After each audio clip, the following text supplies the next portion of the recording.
Okay, Mr. Phillips.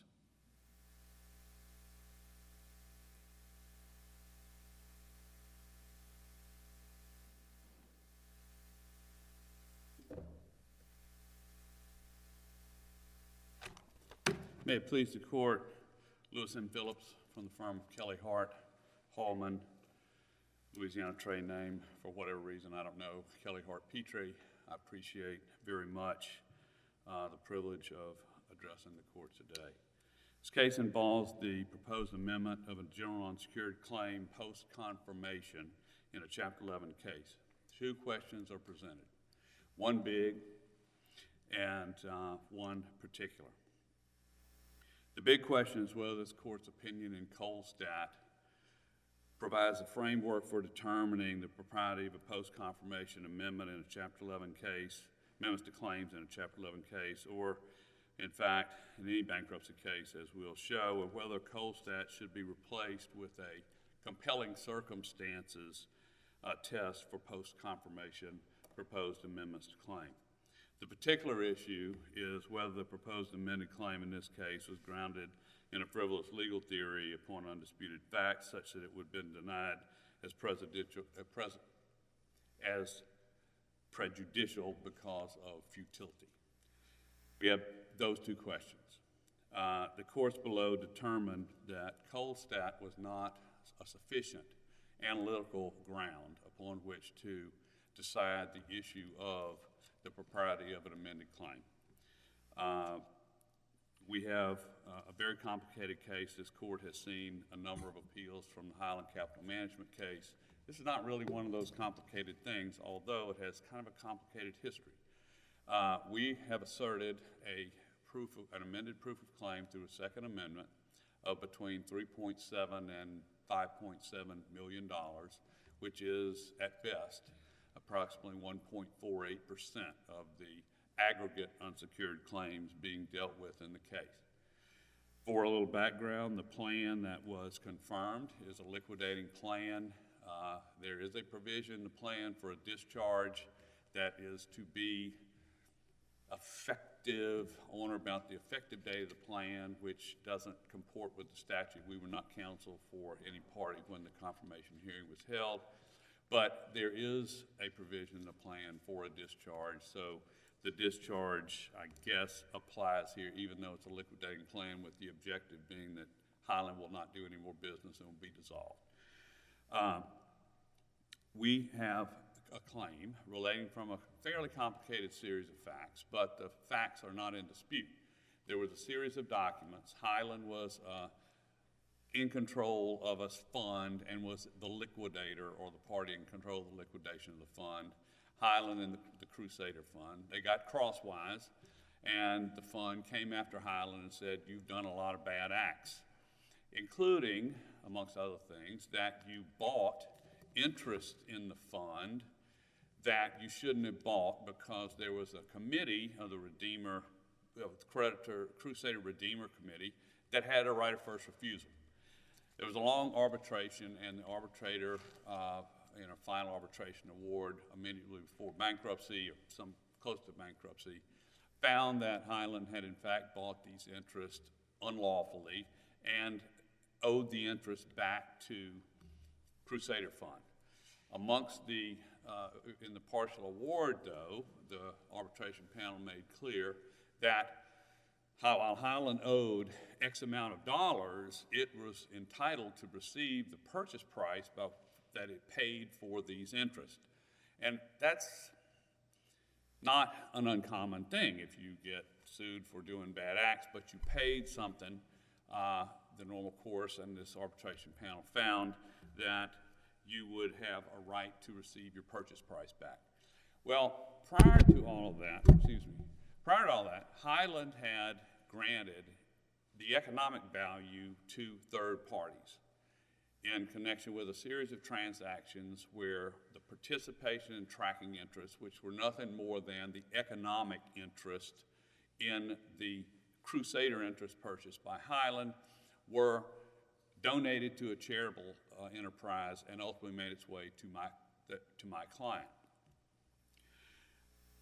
So My client is the holder of the participation interest, and the participation assignment agreement says that, in essence, and we've briefed this, Highland has to pay over to the holder of the participation tracking interest the amount of any proceeds with respect to any sale, assignment, or disposition of the interest.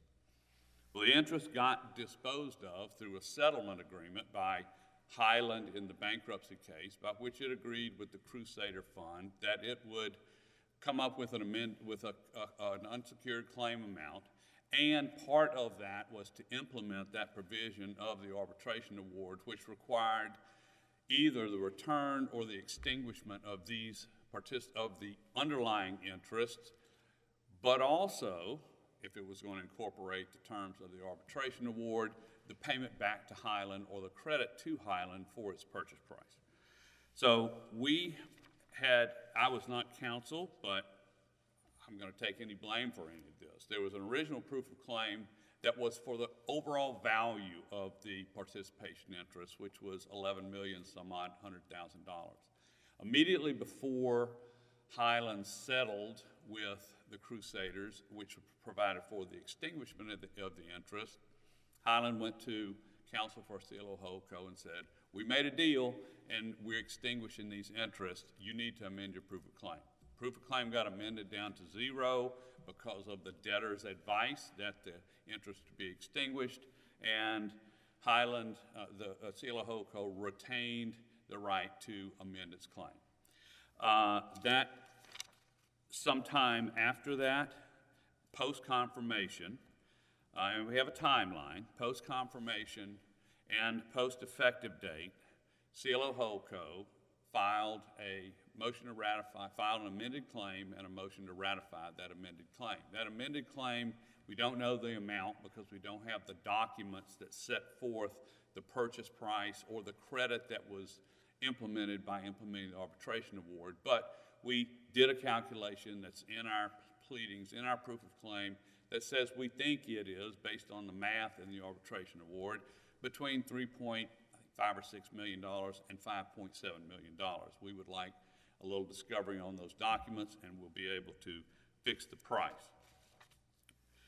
So there was an objection to the claim and objection to the motion to ratify, and we held a hearing in front of the bankruptcy court, and the bankruptcy court utilized, we think, and we have argued, a compelling circumstances test to determine whether or not we should be allowed to amend the claim because the amendment came post-confirmation. Now, as a matter of timeline, the confirmation order was entered on February 22nd of 2021. August 11th, some 6 months later, was the effective date of the plan. September 25th of 2021 was the administrative bar date. That was some 7 months after confirmation. The original, there was a bar date 6 months after the effective date for the objection to other proofs of claim, and that was extended. So in effect, we had a situation where the objection deadline imposed on Highland to object to claims was 18 months after confirmation. You're spending a lot of time going through a lot of the facts. Is this all addressing the so-called compelling reason test? That's what I'm getting into now, Your Honor. Those are the facts that we're dealing with. You're running out of time to make your legal... Those are the facts that we're dealing with. The compelling circumstances test arises out of the Holstein and the Winn-Dixie case, 7th and 11th circuits. One depends on discharge. It says that once a claim is discharged, it is taken, the plan claim is transferred for the discharge claim, and you can't amend, basically, unless there's compelling circumstances. The Winn-Dixie case deals with res judicata. The effect of confirmation is res judicata, and you can't amend unless there's compelling circumstances of post-confirmation because of res judicata. These are problems. The discharge discharges allowed claims and disallowed claims, but it discharges claims.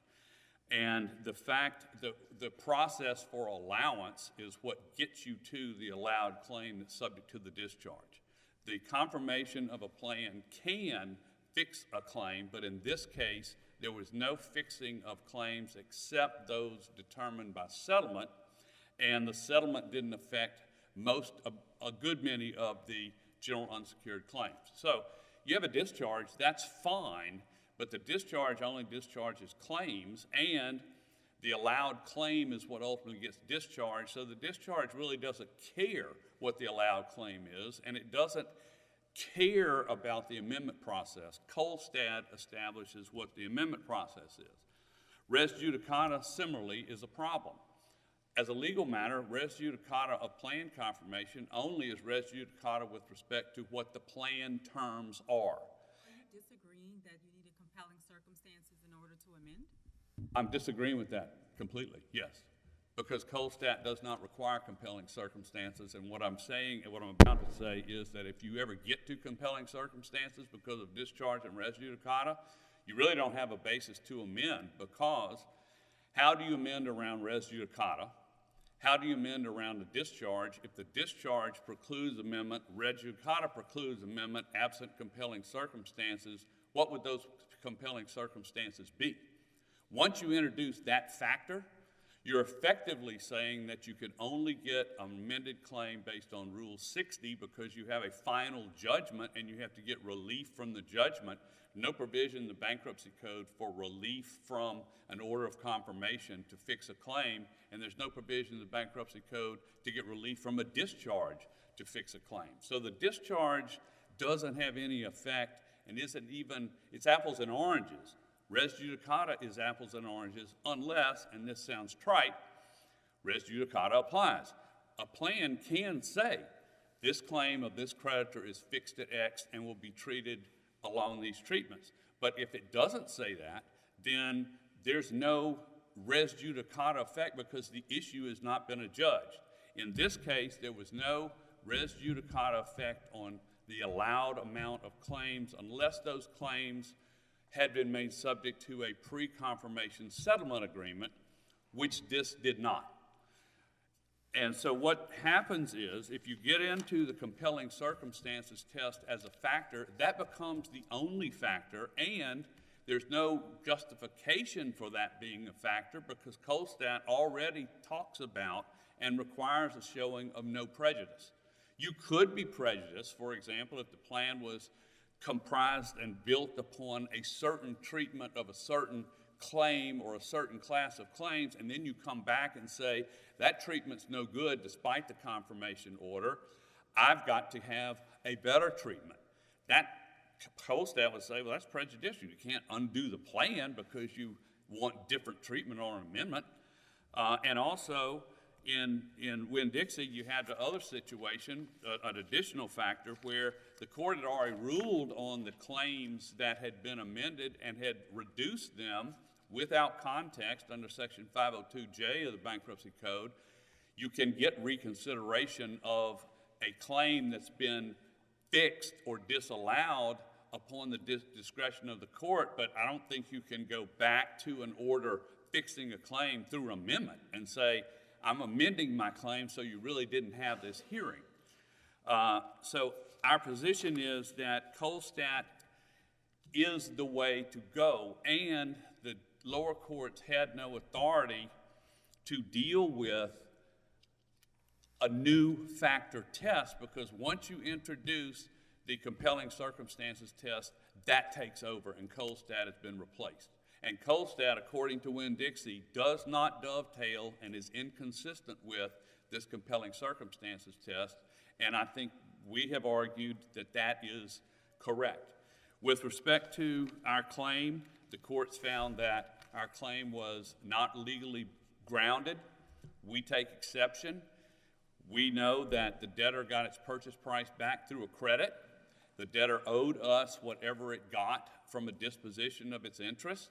The interest came to the debtor through the credit of the purchase price, and as we'll say on rebuttal, if they had exchanged checks, certainly the check that got paid to the debt to Highland in consideration of returning the purchase price would have been a proceed that it owed us under the separate contractual obligation that it had to us. This was not a situation where I get sued and I have to pay both my ill-gotten gains and my purchase price back to the suing party. I got sued, I get my purchase price back, I have to pay it to another party who I'm contractually obligated to pay it to. Thank you, and I reserve 5 minutes for rebuttal. Yes, you've saved time for rebuttal. Thank you, Mr. Phillips. Mr. Loigman?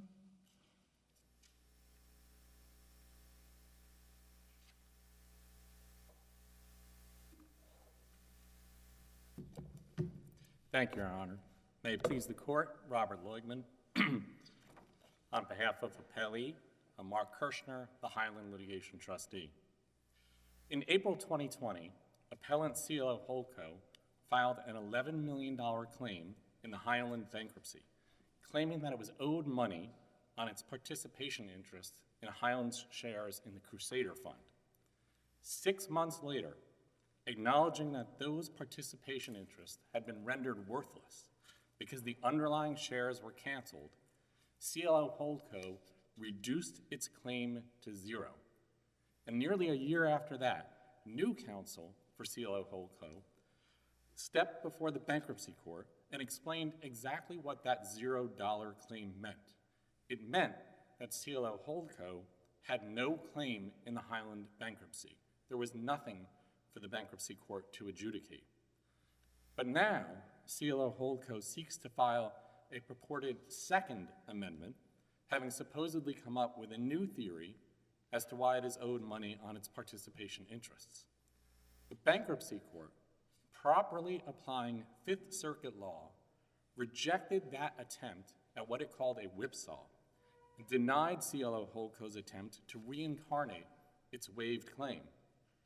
As the bankruptcy court held, and as the district court affirmed, allowing such an amendment would prejudice the debtor, and CLO Holdco's new theory, claiming that Highland's payment of damages somehow constituted proceeds to Highland, was frivolous. The bankruptcy court properly exercised its discretion to reject the amendment. The district court held that there was no abuse of discretion, and this court should affirm. Now, Mr. Phillips just argued that the bankruptcy court applied a compelling circumstances test. In reviewing an amendment to a proof of claim in the post-confirmation period, remember this amendment to the claim was filed more than a year and 4 months, I believe, after the first amendment to the proof of claim, which marked it down to zero. And it was filed nearly a year after confirmation of the plan. So we're talking about, in the words of the bankruptcy court, a very, very late claim. When you're in the post-confirmation period, courts take 3 different approaches to whether to allow an amendment. One approach is simply to say, confirmation of the plan constitutes res judicata, and no amendments are allowed at all. That's the approach generally taken by the Second Circuit, and it's noted in the Waterscape case that's cited by CLO Holdco. That's the toughest standard, because you cannot amend post-confirmation unless there is a specific carve-out in the plan that says that you can amend. Again, that's the Waterscape case. The second and more lenient approach is what's called the compelling circumstances approach. That's what's applied by the Seventh Circuit, as Judge Easterbrook explained in Holstein versus Brill. That's what's applied in the 11th Circuit, as explained in the In re Winn-Dixie case. And what that standard says is, we will allow amendments post-confirmation, but we recognize that deadlines in a bankruptcy case have to have meaning. A bar date has to have meaning. Confirmation, of course, has to have meaning. And so we're going to require people seeking to amend their proofs of claim after confirmation to show compelling circumstances. Are you saying we should adopt that test? Your Honor, the court doesn't need to reach that issue. And that's because the third standard is the standard that's applied by many courts, including the Fifth Circuit, either pre-confirmation or post-confirmation. And that's what's embodied in this court's decision in the Kolstad case. And in the Kolstad case, in footnote 7 to that case, the court sets forth 5 separate factors that courts should generally consider when they're determining whether to allow amendment to a proof of claim. Again, the factual circumstances of Kolstad, as the bankruptcy court explained, were very different than they were here. It was an amendment pre-confirmation. Yeah, I thought you were saying Kolstad didn't apply here. Pardon me? I thought y'all are saying Colstat doesn't apply here because it's post-confirmation. We're not saying that, Your Honor. We're saying... Or, I mean, we can certainly look at it, but I'm just saying isn't binding on post-confirmation. Your Honor, I think it would be perfectly reasonable for this court to determine, as did the Seventh Circuit and the 11th Circuit, that a higher standard should be required post-confirmation, compelling circumstances. But the court doesn't need to do that, because what the bankruptcy court did here... But you agree it's not binding. Colstat is not binding on post-confirmation. Colstat doesn't address the post-confirmation period. But I would acknowledge that some courts have applied the Colstat test, a few courts, to the post-confirmation period. But not the Fifth Circuit. Not the Fifth Circuit itself, Your Honor. We haven't decided that issue. That's true, Your Honor. Colstat itself doesn't say it's binding post-confirmation. That's correct, Your Honor. Colstat itself couldn't say it applies post-confirmation because it wasn't a post-confirmation case. And in fact, the circumstances there were very different. The debtor filed the proof of claim. The IRS was correcting the amount. And what the court noted is that if the IRS can't correct the amount of a claim that's filed by the debtor, then there's a lot of room for gamesmanship by debtors to file a knowingly low proof of claim. But all that said, with respect to Mr. Phillips, CLO Holdco is misreading the bankruptcy court's decision. The bankruptcy court did not actually apply a compelling circumstances test here. The bankruptcy court said, I'm familiar with Holstein, I'm familiar with Winn-Dixie, and to me it makes sense that compelling circumstances would apply in the post-confirmation period. That's a sensible reading. But the bankruptcy court then goes on to say very clearly, it is not just the post-confirmation timing here. The timing here, the delay, is all very significant, and it's more than just we're at a post-confirmation point in time. And the court was, of course, correct about that. It was, again, 1 year and 9 months after the bar date, 1 year and 4 months after CLO Holdco's First Amendment of the claim down to $0, and 10 months after confirmation of the plan. But Judge Jernigan did not stop there. Judge Jernigan then went through the other factors that are listed in footnote 7 to the Colstat decision. The Colstat decision explained that those factors come from an earlier case called Miss Glamourcoat. Many cases were applying those standards to determine whether an amendment to a proof of claim was correct, primarily in the pre-confirmation period. And the bankruptcy court's decision, which by the way was an oral decision rendered from the bench, so it may not have had the, every T crossed, I dotted the way a written opinion would, but it marched through each and every one of those factors. The first one of those factors is whether the debtor relied on the earlier proof of claim. And here, of course, the debtor did rely on the earlier proof of claim. Remember, the earlier proof of claim was for $0. It was reduced to nothing because the underlying claim had been canceled. And the debtor relied on that in entering into the settlement with the Redeemer Committee. In fact, the debtor's motion for approval of the settlement with the Redeemer Committee specifically noted that CLO Holdco would withdraw its claim as the result of that settlement. The second factor in Colstat, again in that footnote, is whether the creditor intentionally or negligently delayed in filing the amended proof of claim. And as the bankruptcy court explained, there was no witness testimony providing a reason for the delay. So there wasn't only no compelling reason, there wasn't a good reason, there wasn't a bad reason, there wasn't any reason at all provided for why they delayed so long in filing that Second Amendment. The third factor, which is again listed in Colstat. Well, they got a new lawyer, right? They got a new lawyer, but they got the new lawyer way, way before the time of the Second Amendment. And it was this new lawyer who stood up in front of the bankruptcy court and said that the first amended claim, the claim down to $0, was the equivalent of no claim at all. He said to the bankruptcy court there was nothing for the court to adjudicate, and when the court said, well, why don't you then just withdraw it? He said, I can withdraw it because it's for $0. So counsel made clear that it was not a claim at all. And closely related to that second factor is the third Colstat factor, which is the justification for failing to request an extension of time. CLO Holdco did not even attempt to justify that delay to the court. Instead, and fairly remarkably, what CLO Hold's counsel said to the bankruptcy court when arguing this motion in the first instance, he said, we didn't do the research on the first proof of claim.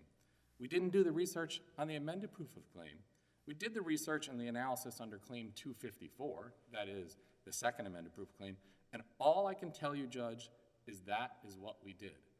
That's no explanation at all for why they would have waited a year and a half after reducing their claim to zero to then come up with a new purported theory as to recovery.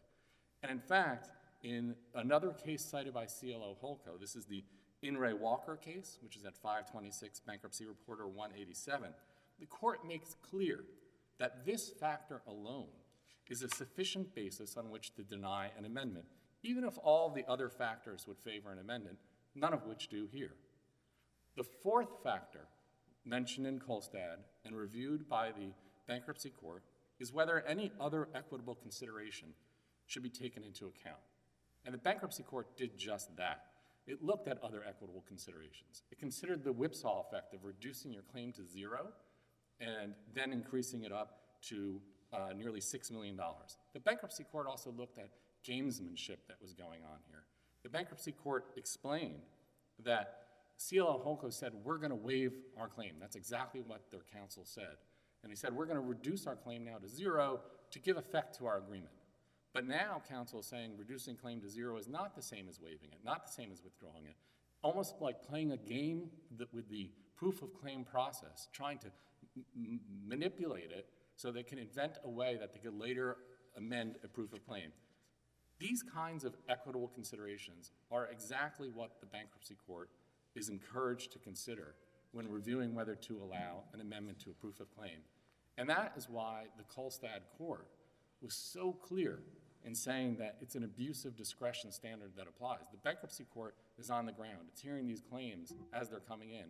It was to the bankruptcy court that the claim was withdrawn, and then a new claim later, a year and a half later, is presented. And as this court said in Kolstad, therefore, an abuse of discretion standard applies, and there was no abuse of discretion here. And that's what the district court held. I should also add that Mr. Phillips addressed the bankruptcy court's determination that the claim was futile.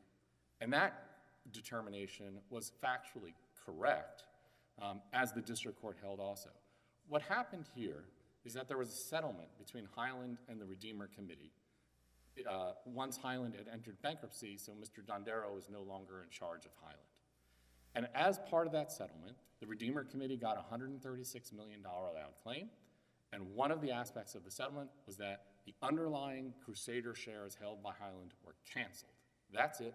Nothing received in exchange for them. They were canceled.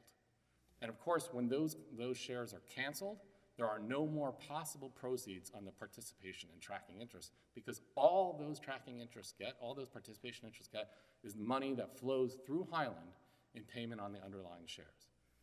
Now, even if we look beyond the settlement agreement to the arbitration award itself, the arbitration award was never entered because Highland filed for bankruptcy. But what the arbitration award said is that Mr. Dondero, on behalf of Highland, violated the Bermuda court order. So because he violated that order, these Crusader shares he purchased improperly, and so the arbitration panel ordered what it termed a rescission remedy. That is, putting Highland back in the position as if it had never bought the shares in the first place. And how does one affect a rescission remedy? By ordering disgorgement. Disgorgement means you pay back all the money you made, less what you originally paid for it. And the example that the district court used, which was argued to the bankruptcy court, was of a director who usurps a corporate opportunity, very similar to the scenario here, where Highland usurped an opportunity that belonged to the Crusader investors. If a director spends $1 million to buy an asset, which he then brings in $5 million from, and that belongs to the company, he has to pay the $4 million profit that he got over to the company. That's the $5 million in proceeds, less what was originally paid, $1 million.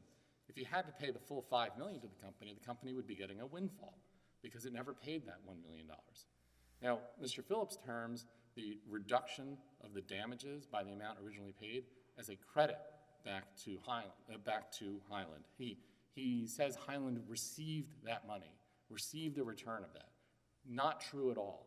No money was received by Highland at any point in time in connection with satisfying either the settlement or the arbitration award. And it's not just money that wasn't received. There was no credit received. There was nothing received at all. Highland paid out damages, and that's what it did. And the bankruptcy court and the district court both determined that it would be frivolous to attempt to assert a claim on that basis.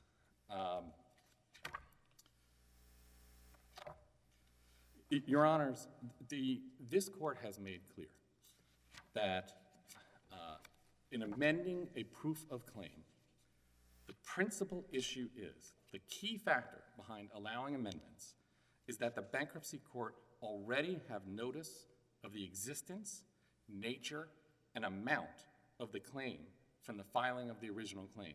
That was in Matter of Alliance in 1995. Here, there is no possible way that the debtor or the other creditors could have notice of the existence, nature, and amount of the claim because the claim had been zero. They had been told that the claim was withdrawn. They were told by CLO Holdco expressly a year later that there was no claim. This second amended claim, of course, came totally unexpectedly and would have been a surprise to everybody.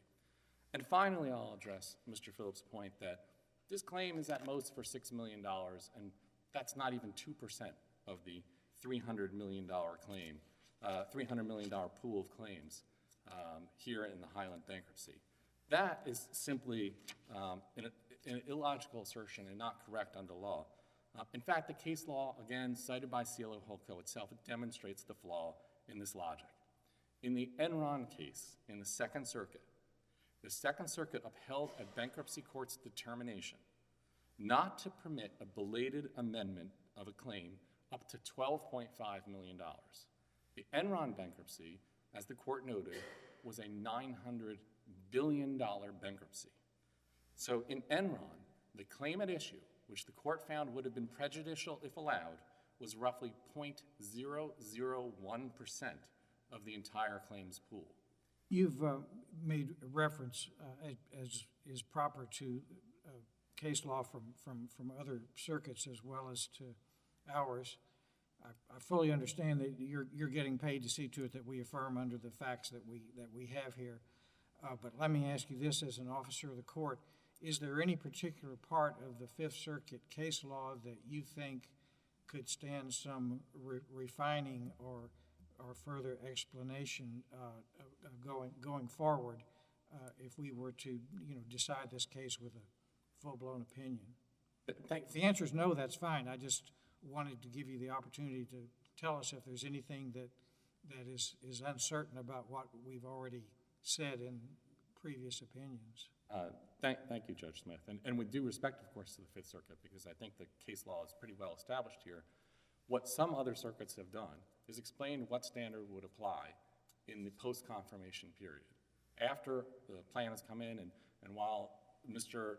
Phillips said that the discharge in this plan was not properly entered, in fact, this court has already expressly confirmed the discharge that was entered as part of this plan, in the post-confirmation period, it does make sense to require something more than the usual Kolstad test, the usual factors, to permit an amendment to a proof of claim. Because there is, as Judge Easterbrook explained in the Holstein versus Brill case, when you have post-amendment claims, they create issues with the process. Mr. Phillips says that's not so here because this is a liquidating plan.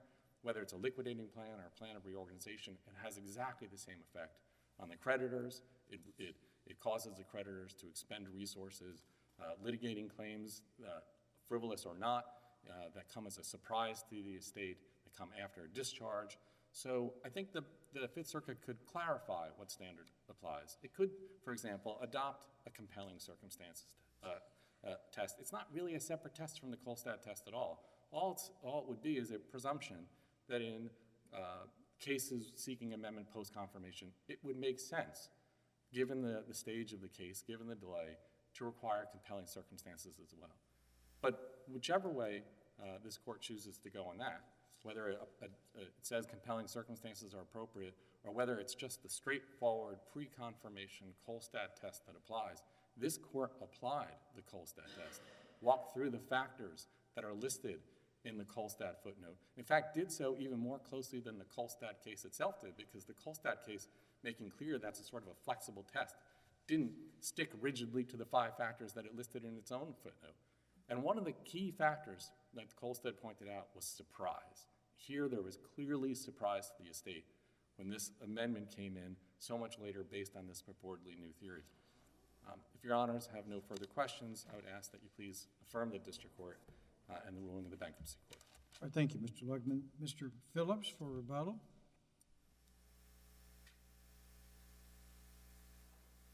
Thank you, Your Honors.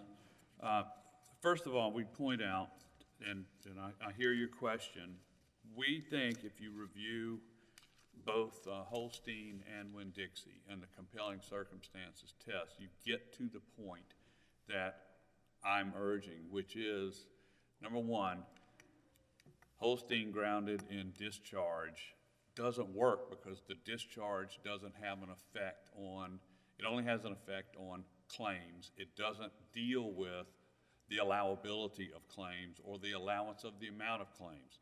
It has no place in that analysis. Secondly, Winn-Dixie deals with res judicata, and res judicata means that an issue has been finally adjudged and can only be gotten away with through appeal or through Rule 60. That has nothing to do with Kolstad's analysis. We focus on Kolstad's analysis that a number of factors telescope into two. Is this a new claim, or is, and if it's not a new claim, is there undue prejudice?